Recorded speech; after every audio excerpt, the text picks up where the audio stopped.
começamos mais um episódio do nosso podcast Vamos. Vamos já no episódio 39, aqui a meio de agosto, aqui já depois do dia 15 de agosto, aqui o dia da nossa padroeira da paróquia, Nossa Senhora da Assunção. E assim vamos, assim no pico do verão. Padre Nuno, como é que estamos hoje? Bem, é uma realidade nova, porque eu normalmente, desde que estou aqui em Cascais, nestas semanas costumava estar em campos de férias ou uma coisa assim parecida. Por isso depois veio a pandemia, foi na altura em que eu deixei de acompanhar assim de uma forma mais próxima aos campos de férias, agora é a tua vez. Por isso acho que é assim a primeira vez que eu estou aqui com o mês de agosto mais ou menos descansado, mais ou menos tranquilo, a viver intensamente aqui a vida paroquial, em todos os sacramentos e em todo aquilo que é o acolhimento das pessoas. É engraçado que a maior parte das pessoas que agora atendo de convicção ou de conversa são pessoas que ou que estão cá de férias, e pronto, e também vêm celebrar a sua fé, a nossa fé, ou que vêm cá para celebrar o batismo dos filhos, ou dos afilhados, ou o casamento.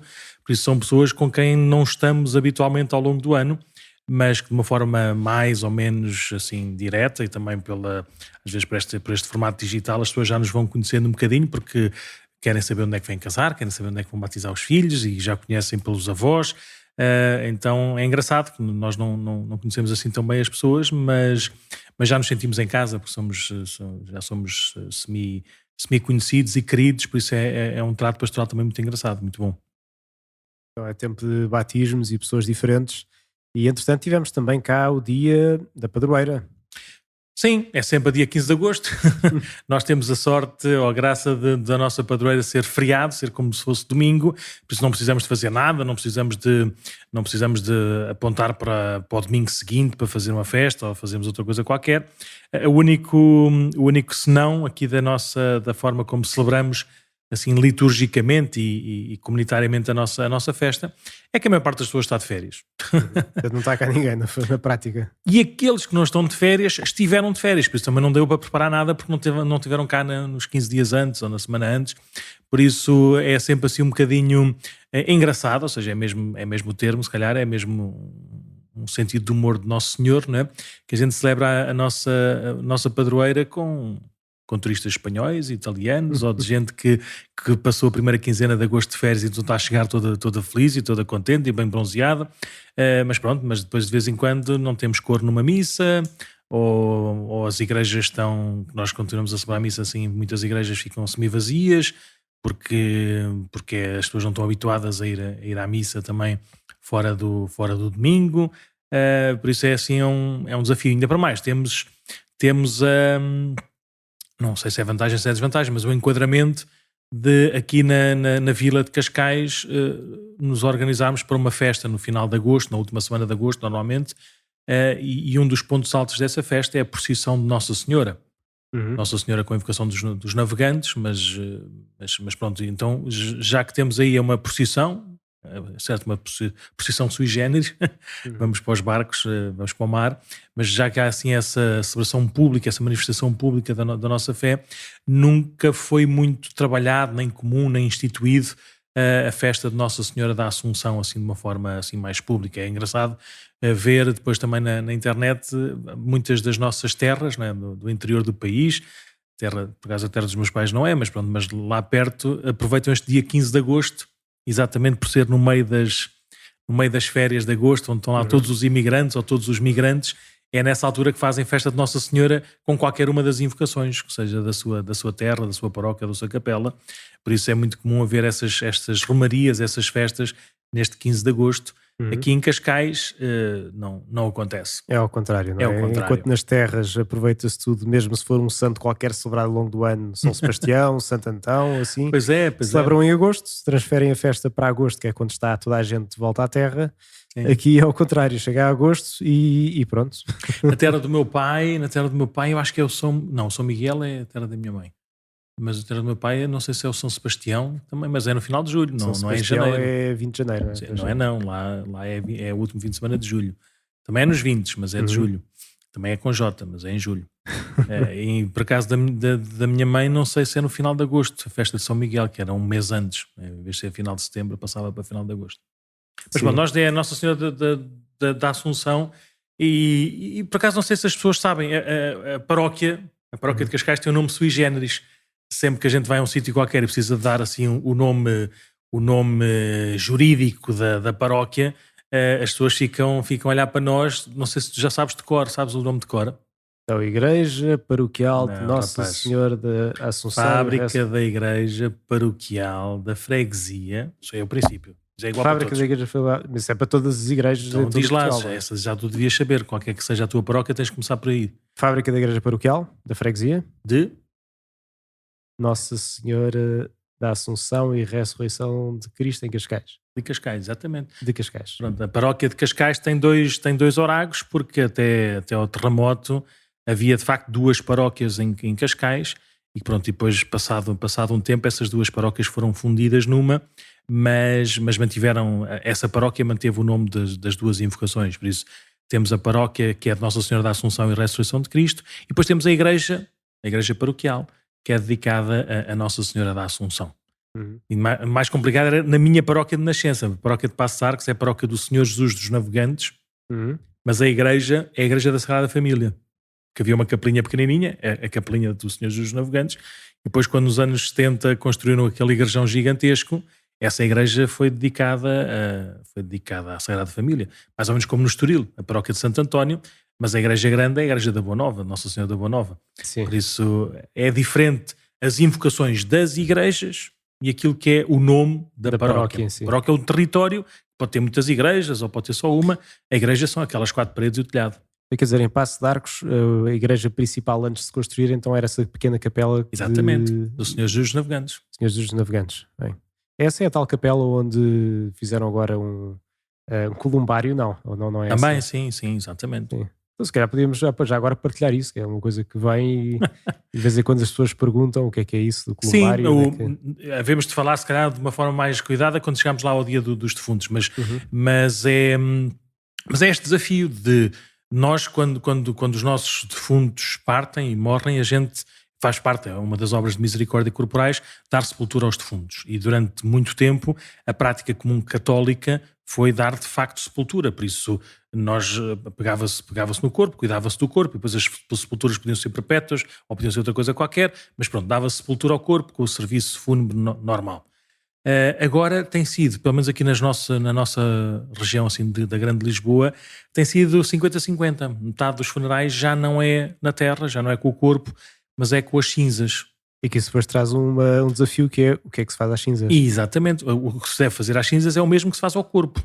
É o cuidado de um defunto honrando a sua memória. Por isso, para as famílias que têm jazigos, o que costumam fazer é pôr também, em vez de pôr um caixão com a ossada, com o corpo, põe a urna com as cinzas, mas a maior parte das pessoas, das famílias, não têm jazigos, por isso não sabem bem o que fazer, e por isso vêm nos filmes, manda ao mar, manda à montanha, planta uma árvore por cima, tudo isso com otimíssimas razões, mas que são otimíssimas razões para uma pessoa, para uma geração. A partir da segunda geração já ninguém se recorda de quem é o bisavô ou trisavô, e já não há esse cuidado, essa veneração. Por isso a Igreja propõe que haja o mesmo tipo de cuidado e de atenção a esses mesmos restos mortais. Mas de facto, cá em Portugal não está muito comum. Nós, por exemplo, vamos sempre ao cemitério. E até vamos às capelas mortuárias com crematório e tudo. Mas conta-se pelos dedos de, não sei, uma mão, se tanto, às vezes que depois também fomos com as cinzas ao cemitério. E depositá-las no jazigo próprio. Jazigo, não sei. Por isso, ainda há aqui um gap cultural, não é? Temos que nos habituar. Então, a paróquia de Cascais foi uma das primeiras paróquias em Portugal. De Cascais, de Passos de Arcos. Desculpa, de Passos de Arcos, sim. A paróquia de Passos de Arcos foi uma das primeiras paróquias cá em Portugal a ter um espaço validado pela Igreja, pela Diocese de Lisboa, tudo bem regrado e autorizado, com livros de registro e coisas parecidas, tudo canónico, tudo certinho, mas é o primeiro lugar, ou um dos primeiros lugares onde as pessoas podem colocar as urnas das cinzas dos seus defuntos num local sagrado. nomeadamente nesta capela, que além de ser de Paço de Arcos, mas é uma capela muito bonita, e por isso também a paróquia de Paço de Arcos também se responsabiliza por pelo menos uma vez por ano celebrar missa pelos defuntos que estão lá sepultados, né? Nesse chamado columbário.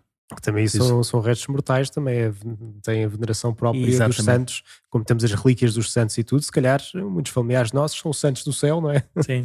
E portanto também, e mesmo se não fossem, não é? Não deixam de ser uma pessoa que passou na Terra e que foi habitado pelo Espírito Santo e que tem uma dignidade própria também. Bem, mas isso é um tema depois lá mais para a frente, para novembro. Sim, nós aqui em Cascais não pensámos muito nisso, porque quem desenvolveu isto lá em Paços de Arcos, que é a minha terra natal, são familiares meus. É um primo por afinidade e é um padre amigo meu, não é? Por isso era conflito de interesses trazer aqui para a paróquia de Cascais uma realidade dessas, mas pronto, mas pode ser quando isto já estiver tão naturalmente instituído em todos os sítios, que a gente possa, ou quando vier para cá outro padre, possa ver como uma prática pastoral boa e saudável. Também aqui nós temos tantos espaços, não é? Temos ali a Igreja da Ressurreição com um espaço à volta gigantesco, dava facilmente para pôr ali uma coisa num jardim, uma coisa engraçada, cuidada. Temos tantas igrejas, também podíamos pôr nas alas laterais de alguma igreja. Nós aqui também antigamente também as sepulturas eram dentro das igrejas. Exatamente. Depois, entretanto, foram proibidas, se calhar por falta de espaço, não sei. Não sei quem é que motivou essa proibição. Aqui na nossa igreja paroquial era a zona do cemitério, de certeza, por isso há aqui muita gente sepultada aqui à volta. Bem, mas não íamos falar de mortos hoje, pois não? Não, era de vivos, bem vivos, com os seus desafios, com as suas dificuldades. Mas pronto, hoje estava a pensar, até porque estamos no verão, estamos mais à vontade, por isso sem grandes stresses. Na semana passada, um dia destes, uma das perguntas tinha a ver com o casamento, com o divórcio, com a comunhão, o acesso aos sacramentos, e nós respondemos isso no final, assim, se calhar um bocadinho atabalhoadamente, só assim de uma forma muito, muito para o ar, e recebemos alguns feedbacks a dizer, olha, isto é um tema de facto importante, um tema de facto que se calhar importa refletirmos com mais seriedade ou com mais fundamento, e achámos por bem hoje trazer ao de cima uma perspectiva, ou seja, e é muito importante que as pessoas que estão a ouvir isto não olhem em primeiro lugar para o seu caso pessoal. Todos nós temos familiares, amigos, nós próprios se calhar também já vivemos isso, de pessoas que estão naquilo que nós comumente chamamos de situação irregular e por isso não podem acercar-se da mesma maneira dos sacramentos, não é? Porque não estão casados pela igreja, ou vivem maritalmente, ou foram casados pela igreja, mas agora o seu modo de vida é contrário a esse sacramento que receberam do matrimónio. Por isso a igreja propõe-lhes e diz-lhes que o caminho da verdade, o caminho mais completo, o caminho da cruz, é não aproximarem-se dessa comunhão sacramental. E pronto, é um bocadinho sobre isso, mas o tom foi isto aqui é para entrar ou para sair da igreja? Explique lá, o que é que motivou esse tema que estava a dizer há bocado, quando estávamos a pensar o que é que ia ser? Sim. Entrar ou sair porquê? É assim, há se quisermos assim, um conjunto de dificuldades que nós vemos como uma barreira para as pessoas entrarem na igreja. Nós sabemos que hoje 90% das pessoas não vêm à missa. Não sabem o que é a igreja. Mesmo tendo sido batizados, não conhecem nada da doutrina da igreja, não vivem a sua fé, uma fé eclesial. Por isso, 90% das pessoas não são ou não vivem de facto como cristãos. E dos 10% não fazemos juízo de valor, ou seja, isto é apenas olhar para os 90% de uma forma, ou seja, saber quantas pessoas é que vêm à missa, por exemplo, saber quantas pessoas é que fazem aqui parte do nosso circuito, que celebram os sacramentos, tanto quanto, se calhar estou a ser exagerado, pode não ser 90, mas fazer as contas, né? Se Cascais tem 35 mil habitantes, não é? E se temos não sei quantas missas, as missas têm mais ou menos não sei quantas pessoas, se calhar de ser mais ou menos isso. É mais ou menos isso, sim, pronto. Isto aqui supondo que são todos católicos, que também há quem não seja católico, mas deve ser para aí por volta disso. Não é? Se não for isso, anda lá perto. Mais, menos, não. Porque é que essas pessoas com vínculo ou sem vínculo nenhum à igreja propriamente dita não entram, ou seja, têm reserva ou encontram argumentos para não se aproximarem mais da comunhão da igreja, do comum da participação efetiva na Igreja. E os casos, e as razões principais apresentadas têm a ver com a inteligência, com a razão, ou seja, a Igreja a base onde está fundada e o que ensina é pouco científico, é pouco inteligível, não respeita a liberdade e a autonomia das pessoas. Por isso, há esse preconceito de que para ser cristão é preciso não pensar e obedecer, e o que o padre diz é para obedecer e para calar, e não há nada a fazer. Pronto. Isso, nós já tivemos aqui um episódio sobre fé e ciência, mas podíamos falar à vontade, é pura e simplesmente mentira, ou seja, não há razão nenhuma, mesmo que na prática humana a gente até possa ver qualquer coisa parecida pela ignorância dos padres, como a minha, ou por outra coisa qualquer, mas não é verdade. Mas é uma das razões que as pessoas põem de não se aproximar da Igreja. Sim, que dizem, eu até acreditava, fui batizado, até fiz o crisma. Mas depois o Adão e a Eva, mas depois a Assunção de Nossa Senhora, ou a Virgindade de Nossa Senhora, mas depois Jesus estar mesmo presente na Eucaristia. E depois comecei a estudar ciência e comecei a ter dúvidas porque a Igreja dizia uma coisa e que a Igreja nunca tinha dito nada disso que a pessoa achava, mas... Sim. Mas sim, e mais? Pronto. E depois há outras razões mais, se quisermos, mais humanas ou mais práticas, ou mais de situação de vida. Aquela que é mais visível, se calhar, é a doutrina da Igreja sobre as pessoas ou sobre os atos da homossexualidade, né? E que olham para esses gestos, como esses atos, como atos não santos, ou seja, por isso como um pecado, como um afastamento daquilo que é a vontade de Deus. E pronto, e essa neste momento se calhar é o grande impedimento das pessoas não se aproximarem, porque todos nós também temos amigos ou familiares, ou somos, não é? Pessoas escolhemos viver com essa inclinação, com essa tendência. Não me meto nesse assunto, mas é um grande bloqueio também das pessoas acharem que a Igreja é homofóbica, é tudo mais alguma coisa. Pronto, dão os catálogos e os carimbos todos, e por isso não me sinto bem, não me sinto integrado, e a Igreja não faz parte do meu mundo. Depois existe uma coisa mais escandalosa, que pronto, e nós estamos a passar por essa fase mais quente, que de facto são os crimes da Igreja, os crimes sexuais da Igreja, da pedofilia, ou dos abusos de menores com membros, quer seja clérigos, quer seja leigos, membros ligados à Igreja e na missão própria da Igreja. Isso de facto é uma causa de grandíssimo escândalo, e as pessoas não se sentem confortáveis, não é, a entrar num lugar em que a única coisa que sabem é isso, mesmo que não seja de facto o tom, o rosto, a marca daquilo que é da experiência da Igreja, e de facto é um escândalo, não é? Mas pronto, mas essas são, se quisermos, as três grandes razões, uma grande tipologia de razões para as pessoas não entrarem. E é engraçado que eu estava a ver agora, antes de gravarmos, fui ver ao site americano, que é o Pew Research Center, que faz sondagens sobre estas coisas da religião e assim, e diz que pelo menos na América, de facto, foram estas coisas que o padre não disse. Acho que era 50% era incompreensão em relação à doutrina moral da Igreja em relação à sexualidade, e em particular da homossexualidade também. Depois era uma outra percentagem também, cerca dos 30% também em relação a isto. Eu posso estar a enganar, mas pronto, é mais ou menos isto. E depois também a questão dos abusos, que havia cerca de 3% das pessoas que deixaram a Igreja que diziam que o motivo principal foi... Mas eu não estou a falar dos que deixaram a Igreja. Agora vamos para os que deixam a Igreja. Aqueles que não entram. Exatamente. Estes são aqueles que... Eu não se aplica esta estatística, mas são números engraçados. Os que saem da Igreja, são pessoas que já tiveram uma certa prática religiosa, não é? E de repente saem da Igreja. Podem arranjar também estes argumentos, mas eu acho que estes argumentos depois têm mesmo que ser, como é que se diz? Têm que ser mesmo inventados na cabeça da pessoa. Porque qualquer pessoa que entre na Igreja percebe que não é uma igreja de burros, percebe que não é uma igreja de perseguidores, não é? E percebe que não é uma igreja de criminosos, mesmo que de pecadores.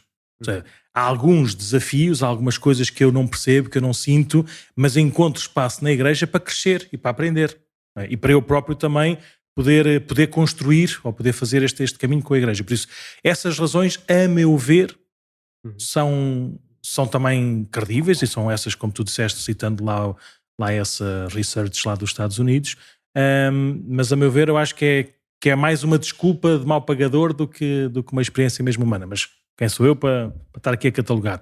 Eu julgo que a grande razão hoje, além destas três que eu falei, para as pessoas saírem da igreja, e saírem, nem sequer estou a falar de uma forma deliberada, ou seja, de uma forma consciente, olha, não, acabou, vou-me embora. Não é? Essas razões, há umas razões parvas, peço desculpa este meu termo, não é? Que é zanguei-me com o Sr. Prior. O Sr. Prior não quis batizar o meu bisneto na torre da igreja, ou não quis pôr a toalha que eu lhe dei, e às vezes o padre nem sequer sabe que houve uma toalha, ou que houve uma conversa, ou que houve mas pronto, mas zangou-se. Há muitas pessoas que saem da igreja por zangas absolutamente parvas, estúpidas, ridículas, mas pronto, mas gostam de se sentir superiores e se sentir, não sei, pronto. Mas tirando essas coisas que é o que aparece depois nas capas de jornais e nas notícias de televisão, que é mesmo ridículo, mas pronto, mas acontece, tem mesmo a ver com sangue, porque estamos a ver às vezes com pessoas. Eu lembro de um padre lá das aldeias lá de cima também, um senhor padre que chegou ao sítio da procissão e ficou escandalizado porque Nossa Senhora tinha um manto forrado de notas de euros, de libras, de dólares, não sei o quê, e ele ficou escandalizado e tirou as notas, mas pô-las lá todas, aquele dinheiro não era dele, pôs lá tudo numa caixinha aos pés de Nossa Senhora. Quiseram-lhe bater, nunca mais o deixaram entrar na capela. Sempre foi assim, o Sr. Padre não pode mexer nisso. Exatamente, porque aquilo é uma coisa, ainda para mais aquilo é contrário à fé, não tem nada a ver, é um sacrilégio fazer uma coisa, é contrário a tudo do que é do Evangelho, mas pronto, mas há muitas pessoas que saem da igreja por estas razões fúteis e parvas, mas não é dessas que a gente vai falar. A razão, a meu ver, que mais naturalmente leva as pessoas a afastarem-se, mesmo não seja deliberadamente, ou seja, zangados, não é? Mas é andar. Lá as estatísticas também diziam que isto era sempre, a maioria das pessoas era assim progressivamente. Nunca havia um afastamento assim de estalar dedos. Eu julgo que é esta questão do não acesso aos sacramentos das pessoas que, separadas de um casamento católico, de um sacramento de matrimónio, e depois vivendo com outras pessoas, não podem aceder de uma forma inteira ao sacramento da Eucaristia, ou seja, não podem comungar sempre que vão à missa. E isso acontece que as pessoas, todos nós sabemos, não é? Eu quando era miúdo também, às vezes, se eu não estava em estado de graça e não ia comungar, era muito mais fácil ceder ou ouvir a tentação de que não vale a pena ir à missa. Não vou comungar, é igual. Depois confesso-me a seguir, porque é só mais um pecado. Por isso, se eu já faltei na missa no domingo anterior, vou esperar agora pela Páscoa, confesso-me lá e vou voltar outra vez. Agora faço aqui um intervalo. Para quem não vai comungar, se calhar nunca mais, é muito mais comum do nada ver-se afastado. Ver-se afastado sem razão nenhuma. Mas sem razão nenhuma no sentido, sem decisão objetiva, eu não pertenço aqui, eu vou-me embora. Por isso, hoje gostava de falar um bocadinho sobre este tema, não é? Do acesso ou não acesso aos sacramentos das pessoas que, casadas validamente na igreja, o seu estado de vida agora não é conforme a esse sacramento do matrimónio, e ver como a verdade, a coerência daquilo que é a proposta de Jesus, a proposta da Igreja, e ao mesmo tempo dar uns lamirés sobre algumas possibilidades de caminho, sabendo que cada pessoa e cada fase da sua vida e da sua escolha é única e é diferente. Pronto, então a primeira coisa que gostava de aflorar é este palavrão que aparece aqui também na nossa transmissão, a Igreja, olhar para a Igreja como sacramento universal de salvação. Se calhar o Padre Mendes percebe muito mais da doutrina agora, não é percebe muito mais, está mais fresquinho na linguagem assim, doutrinal. Isto é uma expressão do Concílio Vaticano II, não é? Da Lumen Gentium, sobre o mistério da Igreja. E o que é que significa esta coisa do sacramento universal de salvação? Sim, porque no centro de todas estas questões está de facto a questão da Igreja, não é? O que é que é a Igreja, o que é que a Igreja ensina isto ou aquilo. Estamos sempre a falar de Igreja. Sim. Aliás, mesmo antes, quando estávamos a falar dos momentos de tentar ou sair e tudo mais, é a Igreja que estamos a falar, não é? E então, a Igreja como sacramento universal de salvação, que aparece na Lumen Gentium, o que é um sacramento, em primeiro lugar? Um sacramento, são 7, como sabemos, é um sinal sensível da graça de Deus. Ou seja, é um daqueles sítios que nós podemos ter a certeza, não é, que está lá Nosso Senhor a agir, que está lá a dar objetivamente as suas graças. mesmo se estamos assim muito sequinhos ou se não temos assim muito fervor no que estamos a fazer, está lá Nosso Senhor de certeza. Não depende, digamos, da nossa subjetividade propriamente, está lá objetivamente, é uma garantia dada por Deus. Portanto, tocamos lá, estamos a tocar Deus, ou Deus está a tocar em nós, melhor falando. E então a Igreja, de certo modo, faz isso. Ou seja, não é no sentido de ser um sacramento, como são os 7 sacramentos. São 7 sacramentos só, não é? Que é o batismo, a comunhão, a confissão, a ordem, a unção dos doentes. O matrimónio, o crisma. Matrimónio e crisma, pronto. Sim. Que esses são os 7 sacramentos. Devias dizer por ordem, mas acho que eram os dois que faltavam. Pronto, não os disse por ordem, mas se não, olha, voltem à catequese que faz bem e que eu também devo voltar de vez em quando, que é para refrescar tudo isto. Então, e a Igreja é também isso, são daqueles sinais ou daqueles toques de Deus que no fundo revela o próprio Deus. Portanto, a Igreja é, se quiserem, este sinal sensível, não é? Portanto, sinal visível também da salvação. Portanto, mostra aquilo que recebeu de Deus, é a esposa de Cristo. A Igreja sabemos que não é o edifício físico, acho que sim. Isso aí... A Igreja é povo de Deus, não é? Sim. Exatamente, portanto o povo de Deus, não é, que tem, de facto, depois tem um ensino oficial, não é, que é ensinado pelo Papa, pelos bispos em comunhão com o Papa e com toda a tradição da Igreja, e então é esse sinal, se quiserem, que de facto transmite aquilo que recebeu de Jesus.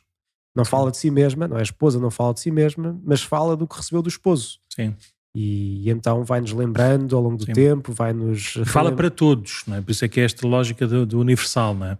Não é para uma clubite de peritos ou de santos e puros que estão não sei onde, é um sinal dessa salvação para todos, para toda a humanidade. E nem apenas para a Igreja, mas exatamente para toda a humanidade, não é? Não é apenas para os cristãos, porque na verdade nós não há um divórcio de... Por isso é que a Igreja é missionária, por isso é que a Igreja é católica, não é? No sentido universal. Mas olhar para a Igreja, exatamente como o Padre Mendo estava a dizer, né? E ver nela também já esta realidade sacramental como uma ação de Deus no significado daqueles gestos, né?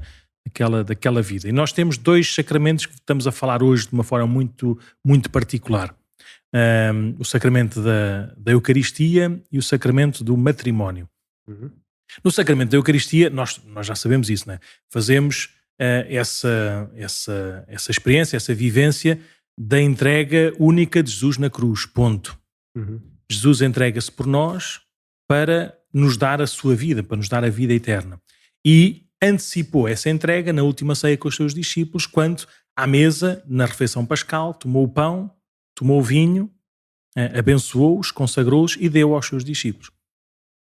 Nas férias, um amigo meu perguntou-me, mas Jesus deu a comunhão também a Judas? Ou seja, o maior dos pecadores, não é? Aquele que, não sei se é o maior ou o menor, mas aquele que naquele momento preciso foi se calhar a ocasião do demónio, não é? A ocasião do pecado que conduziu à morte de Jesus, comungou. Por acaso não é preciso, nas versões todas dos Evangelhos, não é preciso a instituição da Eucaristia, porque aparece apenas uma altura no Evangelho de São João a dizer que Judas, quando Jesus molhou o pão no prato e deu a Judas, São João diz, a partir daquele momento o demónio entrou em Judas. Nos Evangelhos sinóticos e no Evangelho de São João não tem a instituição da Eucaristia. Ou seja, na última ceia é relatada apenas o lava-pés e não a instituição propriamente dita. Nos outros 3 Evangelhos sinóticos aparece a instituição da Eucaristia, mas só depois é que Judas se vai embora. Ou seja, por isso, em princípio, ele terá comungado. Mas fecha parênteses. No sacramento da Eucaristia, nós celebramos essa entrega de Jesus por nós na cruz, dessa forma de refeição, comungando o pão e o vinho, comungando o corpo e o sangue de Jesus, como ele próprio ensinou aos seus discípulos, e lhes disse para fazer isso em sua memória. E todas as vezes que nós comungamos o corpo e o sangue, anunciamos a morte de Jesus até que ele venha. Como diz também São Paulo numa das suas cartas, julgo, na carta aos Coríntios. Por isso, o sacramento da Eucaristia é uma ação de Cristo. É uma ação é Cristo que se dá, que se entrega por nós. Claro que nós podemos recebê-lo ou não. Podemos ser como o Judas, que não quer receber, ou que o recebe indignamente, né? e que vive exatamente ao contrário. Ou podemos procurar ser como os outros discípulos todos, os apóstolos todos, que recebem, se deixam alimentar, fortalecer e curar por ele. Por isso, a Igreja sempre nos ensinou que para nós comungarmos o corpo e o sangue de Jesus, devíamos estar exatamente assim, como esse verbo ou como essa ação explicita. Aliás, é como diz o São Paulo também, não é? Antes de se aproximarem da mesa do Senhor, examinem a vossa consciência para saber se estamos nessa condição. Exatamente. Precisamos estar em estado de graça para estarmos em comunhão. Porque senão, aquilo que nós estamos a fazer é a maior das hipocrisias, é a maior das divisões. Se aquilo que é o princípio, que é o ponto mais alto, que expressa a nossa comunhão com o nosso Senhor, nós interiormente não o vivemos, ou não queremos viver, deliberadamente não queremos saber dele, então é um escândalo. Por isso é que também acho que não sei se é São João, se é São Paulo, que também diz: quem tomar indignamente este santo alimento será réu do corpo e sangue de Jesus. Por isso é que o sacramento da confissão está intimamente ligado também ao sacramento da Eucaristia. Devemos estar em estado de graça, e por isso existe o sacramento da confissão, para depois nos aproximarmos do sacramento da Eucaristia e tudo o que ele significa. O sacramento do matrimónio tem também o mesmo peso, o mesmo gesto, como tu disseste há bocadinho. É um sinal sensível, né, da ação de Deus, da graça de Deus. Aqui os ministros, ou seja, os autores dos gestos, não são os ministros ordenados, ou seja, não são os padres ou os bispos, enquanto todos os outros sacramentos eles são os ministros normais ou ordinários. Aqui são os noivos, são os nobendos, que de uma forma livre, consciente, né, fazem aquele gesto que significa, que tem este sentido da união de Cristo com a sua Igreja. Ou se quisermos, a união de Deus com o seu povo. Por isso, naquele gesto, a noiva e o noivo estão a fazer, ou estão a participar, estão a viver, estão a experimentar aquela entrega também de Jesus pela sua Igreja, que é o seu povo, e de uma forma completa, de uma forma inteira, na cruz também. Por isso, ao seu modo, o sacramento do matrimónio é similar ao sacramento da Eucaristia. É o mesmo amor, é a mesma entrega, aqui de uma maneira humana, recíproca, conjugal, né, familiar, mas é ser sinal desse mesmo amor e vínculo, né, indissolúvel entre Deus e o seu povo, entre Cristo e a sua Igreja. E daí também, se calhar, um bocadinho a grandeza desse mesmo gesto. Exatamente, por isso o sacramento do matrimónio é também um gesto santo, é um gesto sagrado, é uma ação de Deus na nossa vida, que não é mágica, por isso é que requer a fé, por isso é que também quer também a nossa disponibilidade, não é? a nossa consciência, sabermos o que é que estamos a fazer, e depois aquilo que é a nossa maturidade, a nossa capacidade humana e afetiva para que nas nossas decisões isso vá acontecendo e vá crescendo. Por isso, assim como o sacramento da confissão está intimamente ligado ao sacramento da Eucaristia, mais ainda, se quisermos, o sacramento do matrimónio está intimamente ligado ao sacramento da Eucaristia. Deus é o autor de ambos os sacramentos. Deus é o mesmo que se revela e que faz acontecer e que nos dá as suas graças em todos os sacramentos. Por isso, em qualquer sacramento validamente celebrado, quando nós atentamos contra se eu vou à missa e digo baboseiras e não nem sei, mas podemos fazer pecados contra a Eucaristia, normais, não é? Eu preciso de me confessar, não é? para estar em estado de graça, não é? Não posso celebrar os outros sacramentos, não é? Não posso ser confirmado, não posso viver a minha fé porque não respeito a presença real de Nosso Senhor na Eucaristia. Assim também, se eu atento de uma forma mais ou menos consciente, mais ou menos escandalosa, mais ou menos dolosa contra um sacramento, contra uma ação de Deus, ou seja, não foi instituído pelos homens, tem este peso, tem esta verdade, esta graça própria de Deus, então se eu atento contra um, não devo atentar contra o outro. Ponto. Na prática é isso. Ou seja, os sacramentos não são um prémio de bom comportamento, não são um direito para eu viver as coisas à minha maneira. Os sacramentos são uma graça de Deus que acontecem na vida da Igreja como um corpo, como um povo, e é bom que a gente se respeite mutuamente, porque o sacramento do matrimónio tem também esta dimensão eclesial e social. Isso pode ser causa de separação e de divisão e de escândalo, pessoas que atentam contra o sacramento do matrimónio e comungam na missa. Para ser mais claro, imagina o que é toda a gente saber, e porque caiu na internet, não é? Uma pessoa qualquer que toda a gente conhece da missa lá da aldeia, não é? E que bateu na mulher ou enganou o marido, não é? Uma coisa qualquer do género, uma coisa escandalosa, não é? E que no dia a seguir está todo piedoso ou todo piedosa, não é? De joelhos na Eucaristia, não é? A comungar. Nessa altura, nós até podemos pensar, olha, arrependeu-se e foi de noite ainda à casa do Senhor Prior e confessou-se e agora está aqui mesmo necessitado deste alimento, não é? Agora, se nós percebemos que é uma atitude constante, natural, não é? Já é de parte do seu ADN, de facto é um grande escândalo atentar contra um sacramento e aproximar-se do outro. Pronto, então, sobre a indissolução, já passámos mais de metade do tempo. Este é pano para mangas sempre, não é? Nunca dá para... Atenção, não estamos a falar de casos concretos, nem a ter ainda esse olhar pastoral. Estamos a olhar de fora, para olharmos para os sacramentos não como um direito meu, não como uma necessidade pessoal, não como uma vivência individualista ou só de acordo com a sua consciência, a forma como a Igreja nos propõe viver estes sacramentos como caminho conjunto de receber e de corresponder à graça de Deus. Em relação à indissolubilidade do matrimónio, se quisermos, há uma palavra absolutamente unívoca ao longo da história da Igreja. Ou seja, que o matrimónio de facto é uma coisa que se não se excede de Deus, então não acaba, Claro. não é? Aliás, está na primeira página da Sagrada Escritura, não é? Não separa o homem... Deus não. uniu. Sim, Isso é do Gênesis também? sim. Não. Serão os dois uma só carne. São os dois uma só carne, pois. Sim. Por isso o marido ou o homem deixará seus pais e se unirá à sua esposa e serão os dois uma só carne. Deste modo já não são dois, mas uma só carne. E depois o resto já é... Depois Jesus diz, não separa o homem que Deus uniu. Mas está desde o princípio esse traço, não é? Também aparece, referido também no Evangelho, em relação ao Antigo Testamento, em relação à lei de Moisés, que em alguns casos específicos se poderia passar a carta de divórcio. E Jesus, na resposta a isso... Mateus 19, não é? Aí, sim. Na resposta a isso, Jesus volta ao princípio, ao livro do Gênesis, e diz: não separa o homem que Deus uniu. Essa regra é por causa da dureza do vosso coração, não é vontade de Deus, não é lei de Deus. Por isso, sempre houve na história da humanidade essas dificuldades, esses conflitos, essas divergências.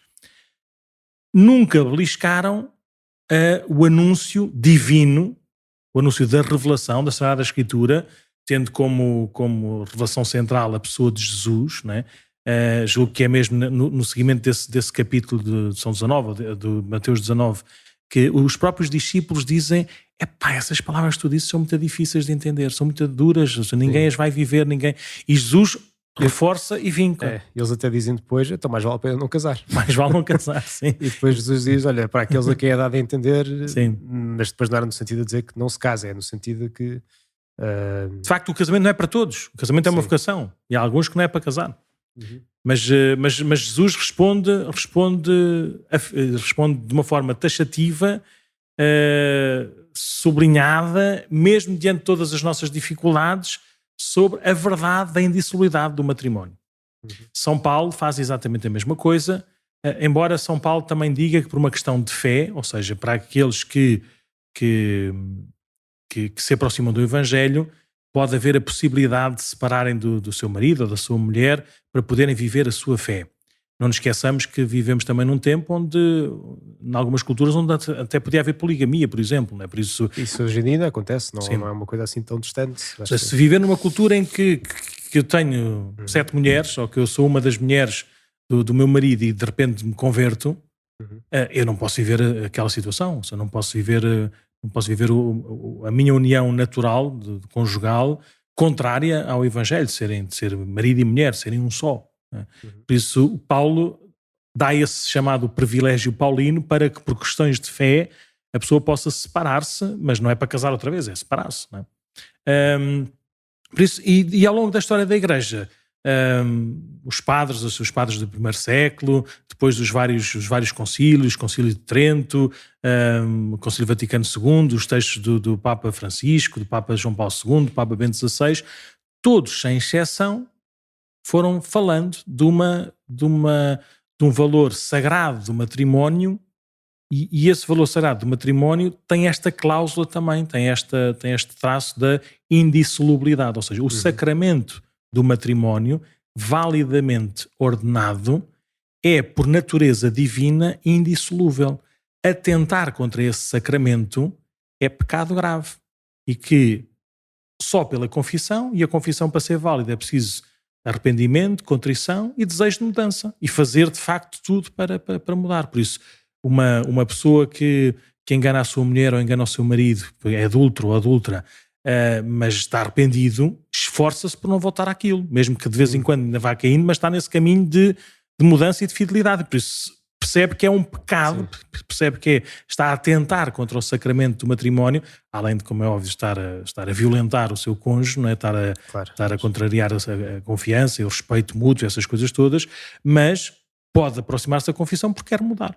Quando uma pessoa... Olha, vou pedir perdão, mas ainda vai acontecer mais, não sei quantas vezes, porque até aqui não pode ser, não é? Porque eu não sou nenhuma máquina, não é carregar no botão, e às vezes pode acontecer isso. Sim. Deus já querer mudar e não estar a conseguir porque estou doente. Tenho já de querer e pôr os meios para isso. Não é? Outra não é coisa só... é eu, de uma forma livre, deliberada, consciente, normal, natural, viver com outra pessoa já há 10 anos, há 20 anos, há 50 anos, não é?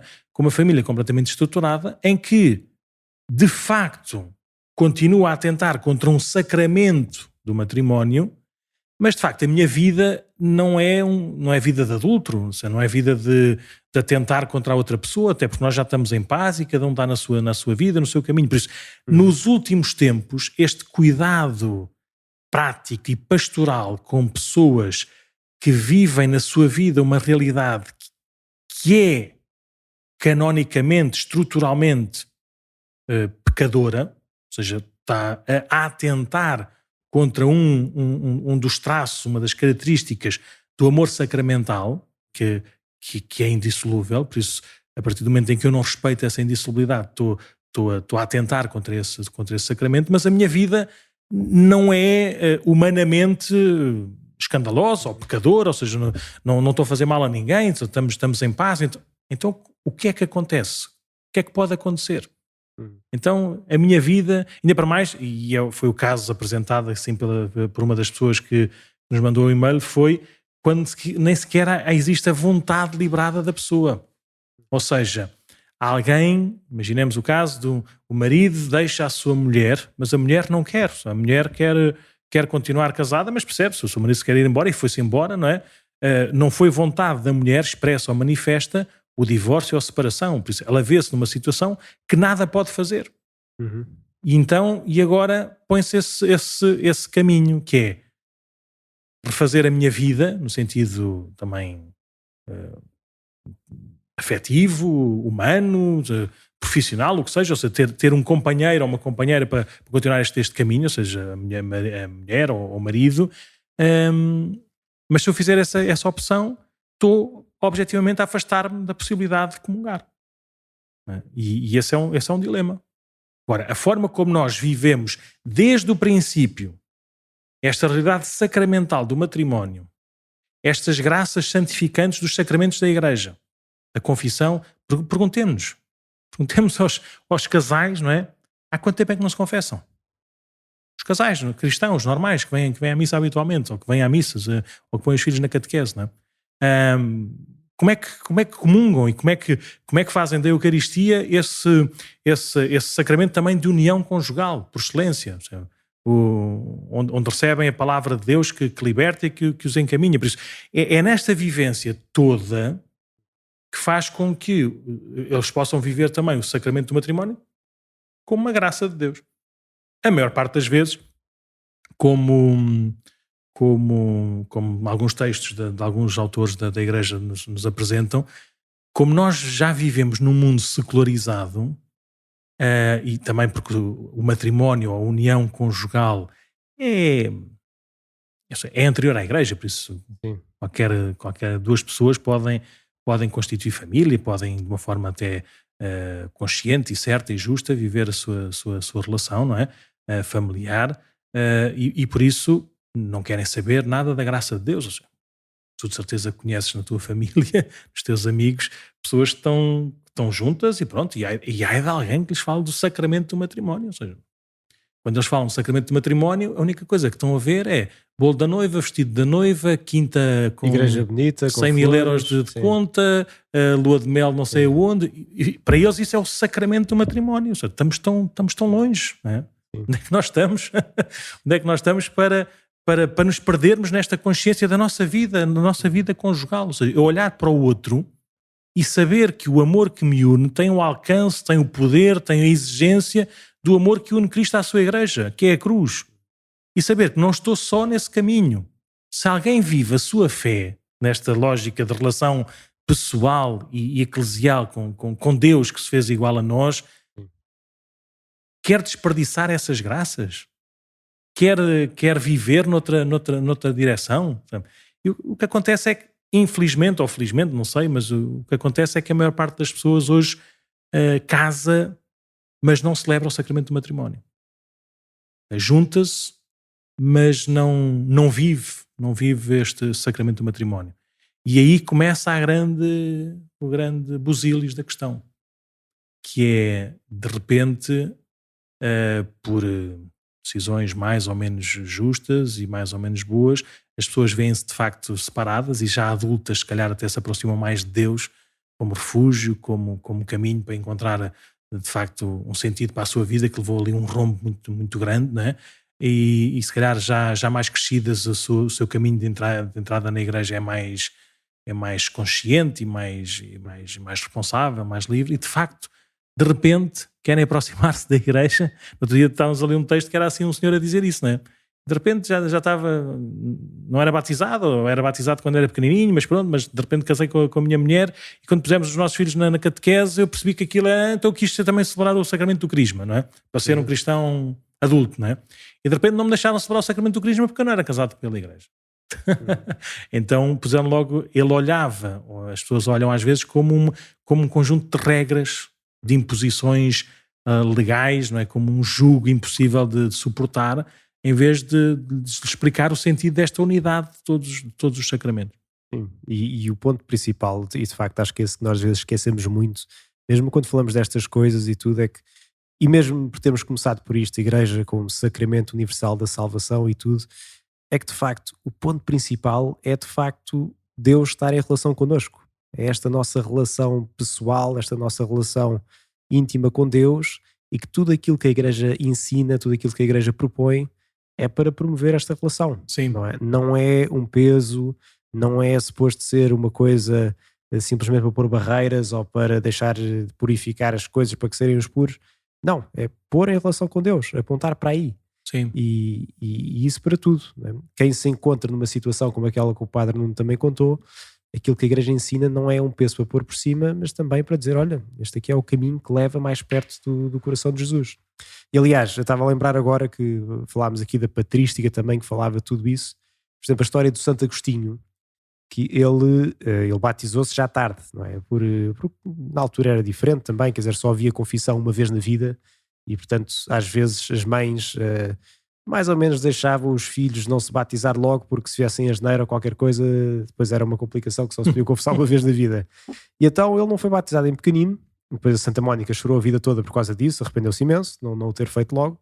Mas ele depois, quando se já estava a aproximar também, aos poucos foi-se aproximando da igreja depois de ter andado em muitas seitas e outras coisas, mas o busilis também da questão dele para dar o passo e entrar na igreja também foi esta questão. Ele via-se impossível, a impossibilidade dele próprio de viver a castidade. E então diz ele mesmo nas suas palavras nas Confissões de Santo Agostinho que teve a adiar, ou não era capaz, não é? Via-se e rezava diante de Deus, dá-me a castidade, mas não sou capaz, não é? E até que depois, olha, Nosso Senhor tocou-lhe com uma graça especial, não é? Quando ele estava no meio destas orações, no meio disto tudo, eu vi lá uma voz, algures numa casa vizinha, assim ao longe, a dizer, pega e lê, e ele pegou, abriu a Sagrada Escritura, ouviu umas palavras de São Paulo, que na altura até eram assim um bocadinho fortes, e aí começou, não é? E depois teve a graça também para caminhar e depois acabou por se batizar Mas só o que eu queria dizer era de facto que isto é tudo para estar em relação com Deus, não é? Sim. E que não cortamos a relação por completo se por acaso não estamos aí. Temos a de ir à procura, como foi o Santo Agostinho. Não se batizou logo, mas continua à procura de Deus. E Deus depois tocou-lhe numa altura que deu para acertar as coisas. Mas nessa relação com Deus também importa trazer assim ao de cima assim, alguns possíveis mal-entendidos que se podem descobrir. Se é as pessoas o que dizem também, se é a relação com Deus, às vezes significa é a minha. Portanto, eu é que sei como é que é. E às vezes é importante, como é óbvio, a nossa relação com Deus tem de estar sempre de acordo com a nossa consciência, ou seja, nós não podemos ser violentados, não podemos ser obrigados, não é, a relacionarmos com Deus se nós em consciência não o quisermos, não o desejamos. Por isso, nós podemos pensar que estamos a ter uma relação certa e segura com Deus por causa da forma como nós olhamos para as coisas, em consciência, não é? Sim. A pessoa, às vezes há doenças psicológicas graves, mas pronto, mas não estou a falar desse caso, mas nós em consciência podemos achar que estamos a fazer uma coisa boa e às vezes só passados 5 ou 10 anos é que percebemos que disparate é que eu fiz. Mas naquele momento a consciência não me acusou de estar a pecar. Por isso, sempre que falamos da parte da consciência ou da relação pessoal com Deus, nós não devemos nunca esquecer da consciência retamente formada. Por isso é que temos a Igreja como sacramento universal de salvação. Retamente formada pela Sagrada Escritura, pela comunhão na Igreja, ou seja, sempre que formos sozinhos é mais normal nós perdermos-nos. Sempre que formos juntos pode ser mais difícil, pode ser mais impaciente, podemos ir mais devagar, podemos chatear-nos uns aos outros, mas estamos mais seguros e certos nesse caminho. Sempre vamos juntos, quer dizer que eu também vou em consciência, em liberdade, usando todo o meu ser. Mas primeiro esse tópico da consciência retamente formada, e depois a lógica da misericórdia. Deus é muito bom, por isso Ele quer-se dar a toda a gente, não é? Tomai todos e comei, por isso a vontade dele é chegar a todos, não é? Por isso eu não o receber parece que estou a contrariar a minha fé na misericórdia de Deus, porque Deus não faz acepção de pessoas e dá-se totalmente a todos. Todos os sacramentos são a ação da misericórdia de Deus. Por isso, se eu estou a atentar contra não estou a querer aceitar a sua misericórdia, o seu amor. Se eu não acredito na bondade, na verdade, na indissolubilidade do matrimónio, não estou a acreditar na misericórdia de Deus. Por isso, não posso usar a misericórdia consoante os meus sentimentos ou as minhas necessidades pontuais. Não é? E depois a última coisa é o tal... nós temos aquela expressão da epiqueia, que é por uma razão maior, não é? Por uma lei maior, e às vezes, de facto, a separação é por uma lei maior, e às vezes, de facto, olharmos para a Eucaristia em momentos-chave da nossa vida, nós podemos assim usar, ou achar que nós é que somos os legisladores e fazer as coisas à nossa maneira. Ter atenção e ter cuidado e sermos servos de Deus e servos da verdade, e não fazermos coisas só à nossa maneira. Bem, já vai longo o programa de hoje, mas se calhar íamos falar um bocadinho assim rapidamente. Só para terminar, sim. Diz-te que o Papa Bento XVI chamava o cuidado pastoral privilegiado, que o Padre Nuno falava há pouco. Sim. Que é precisamente para pessoas que estão nestas condições irregulares, não é? Nós interrompemos ali um bocadinho este raciocínio, mas há bocadinho, quando nós dissemos que uma coisa é a noção, a leitura de um pecado grave que atenta contra o sacramento e a maior parte das vezes atenta também contra pessoas, não é? Quando somos infiéis, quando há adultério, quando há violência física ou moral ou emocional, tudo isso é mau, tudo isso é pecado e tudo isso naturalmente nos afasta da comunhão com Deus, não é? Mas às vezes essa separação não apenas é boa para bem dos esposos, como também é boa, de facto, para a educação e para o crescimento saudável dos filhos.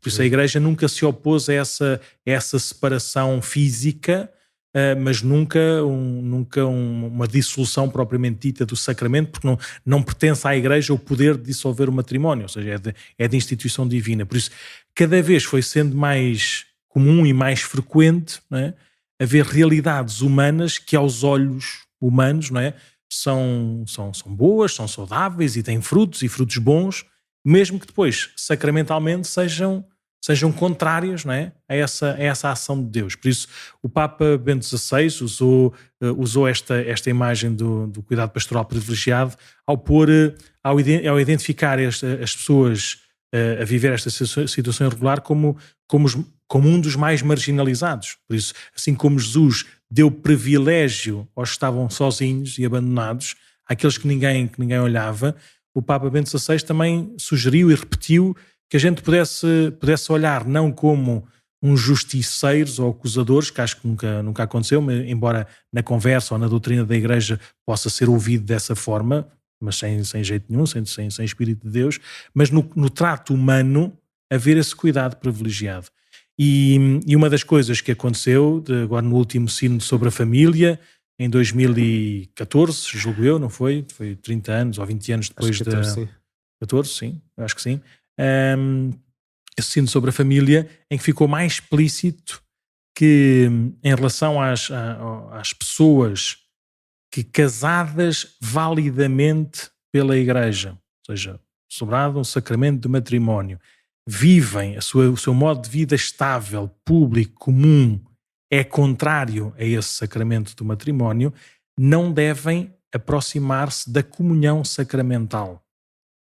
Mas em tudo o resto na vida da Igreja deve ser ponderado e pesado, ou seja, em paróquias, em comunidades, em momentos, porque às vezes os momentos da separação podem ser muito violentos, mas passado 30 anos as coisas já estão mais calmadas e já ninguém se sente escandalizado ou posto em questão, ou seja, por isso, no tempo e no lugar, aferir a própria comunidade qual é que pode ser o papel até da responsabilidade de pessoas que, não podendo aproximar-se da comunhão sacramental, são membros absolutamente vivos, iguais, ativos, com a mesma missão da Igreja. Por isso ficou cada vez mais claro. Eu lembro-me do cardeal Schönborn dizer, o cardeal Schönborn já deve ter para aí 80 anos, ele a dizer que quando quis entrar no seminário, ainda havia regra no direito canónico que filhos de pais divorciados não podiam entrar no seminário. Por isso, só para verem qual é que era a prática, não é? Qual é que era o entendimento prático, não é, desta coisa.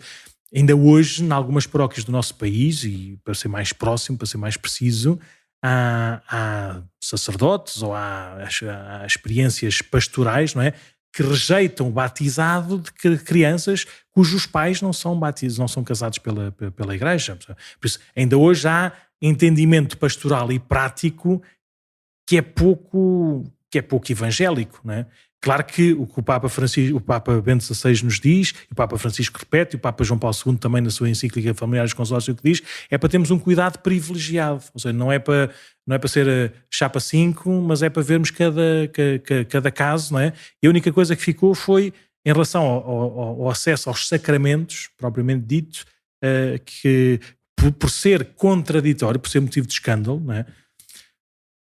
Imaginem que eu sou casado e que me separei, não é? E que depois casei com outra pessoa e comungo naturalmente na missa.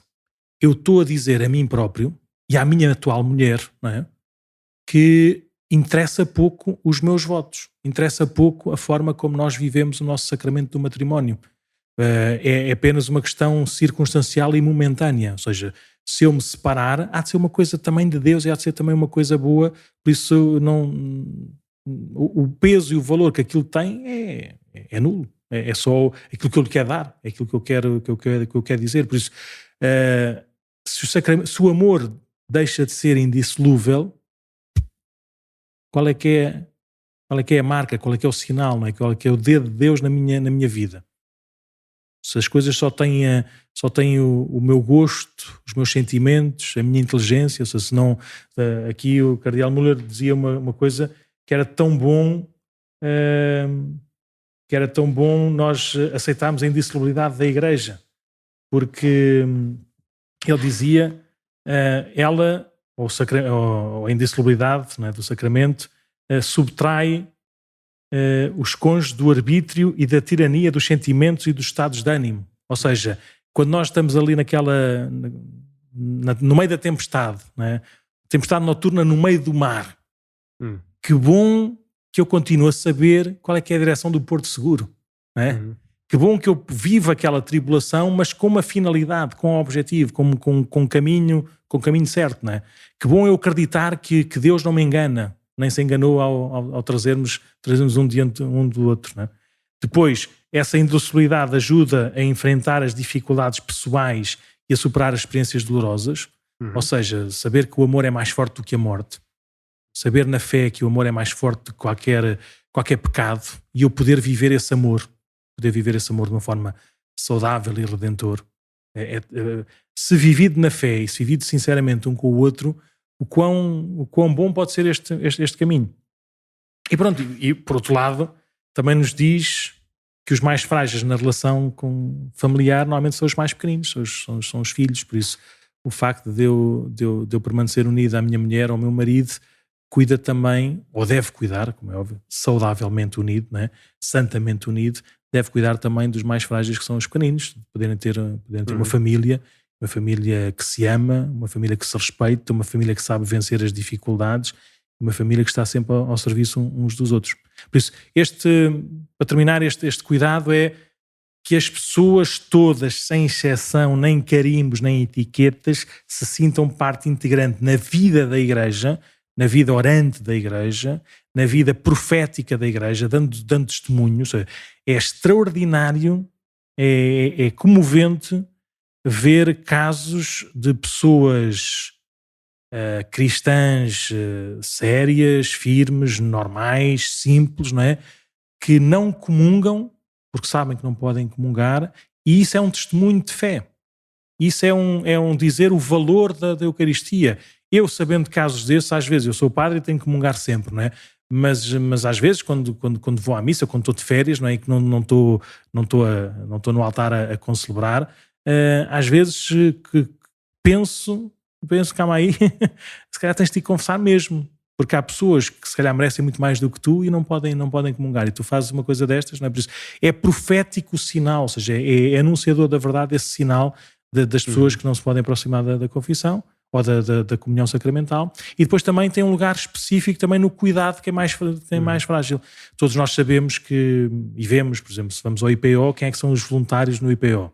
São pessoas que já tiveram cancro ou que tiveram familiares com cancro e que se habituaram a ir lá, não é? E têm uma força e uma experiência que os faz ser bons voluntários no cuidado naqueles momentos. E porventura também no cuidado de quem é mais frágil na Igreja, os sozinhos, abandonados, aqueles que não podem comungar porque não podem ir à missa, se calhar essas pessoas são os que mais se identificam com eles, não é? E mais se esforçam para lhes dar esta comunhão, não é? Este conforto que Deus dá a todos, não é? Mesmo sem a comunhão sacramental. Pronto, basicamente é isto. Esperemos que para uma primeira leva assim mais genérica, a nossa lógica de conversa era mesmo lógica de conversa, é que façamos este caminho em Igreja. Por isso é que este podcast se chama Vamos continuando o caminho, não é? E não tínhamos medo de obedecer ainda para mais, neste caso temos o Evangelho, toda a Sagrada Escritura, a vida de sempre da Igreja, do magistério, dos ensinamentos, temos o entendimento claro e simples da realidade sacramental. Deixemos que eles nos fortaleçam, que eles nos animem, que nos abram caminho, sabe? Sem medo. Sabe? Não façamos logo uma barreira só porque. E claro que se calhar ficou assim nas cabeças de muitas pessoas, sobretudo que enviaram o e-mail, isto não dá para resolver tudo de um assunto, não é? E a conversa é conversa. Portanto, cada caso é um caso, não é? E cada caso tem vários momentos, não é? Tem vários tempos. E tem vários lugares também, tem várias comunhões. Tem várias, sim. E depois não falámos aqui sobre a indissolubilidade do matrimónio / declaração de nulidade, não falámos aqui da indissolubilidade do matrimónio e viver como irmãos, como amigos, não falámos aqui de continência ou de abstinência. Há aqui muitas coisas que depois ainda se pode falar a seguir. Aqui era mais só sobre a defesa da indissolubilidade do matrimónio e a ligação de todos os sacramentos, para nos ajudar a situar. Depois há caminho para fazer e há momentos para tudo. Se calhar depois falamos mais para a frente, ou se calhar, mas mais uma vez, todas estas coisas só faz sentido se nós nos depararmos diante da Sagrada Escritura e todas estas coisas, e se calhar depois fomos na descrição do podcast, então também este documento que o que também citámos, do Cardeal Müller. Mas lá está, que temos de nos deparar também nós a ler as coisas. Se vamos só por aquilo que ouvimos dizer, então ficamos na mesma. Não vale a pena, é a subjetividade e não a comunhão da igreja que se quer.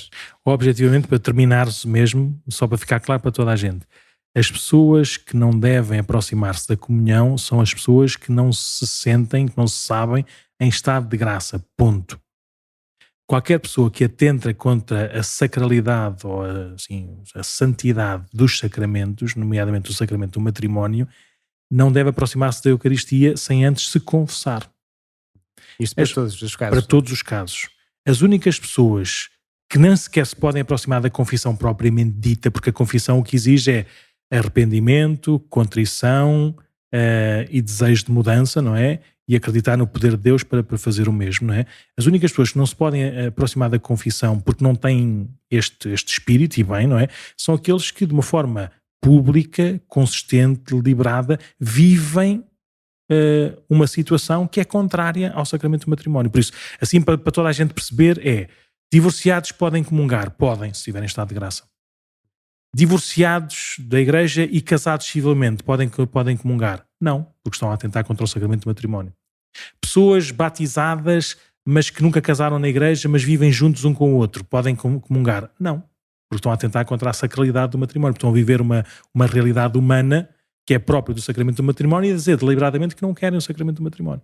Por isso, há estas três situações e para cada uma delas se pode resolver de uma maneira depois muito, muito concreta e muito prática e pastoral, por isso que as pessoas depois também continuem a encontrar no seu caminho e no seu tempo qual é que é a direção que o Espírito a conduz.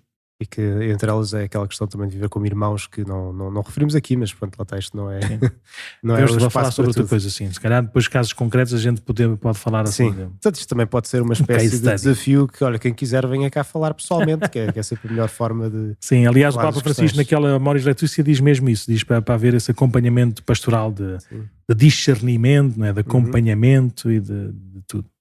E além disso, todos os sinos sempre disseram que mais do que estar a resolver os problemas depois, vamos preveni-los antes, portanto preparando bem para o casamento, passando bem o que é um sacramento, para percebermos.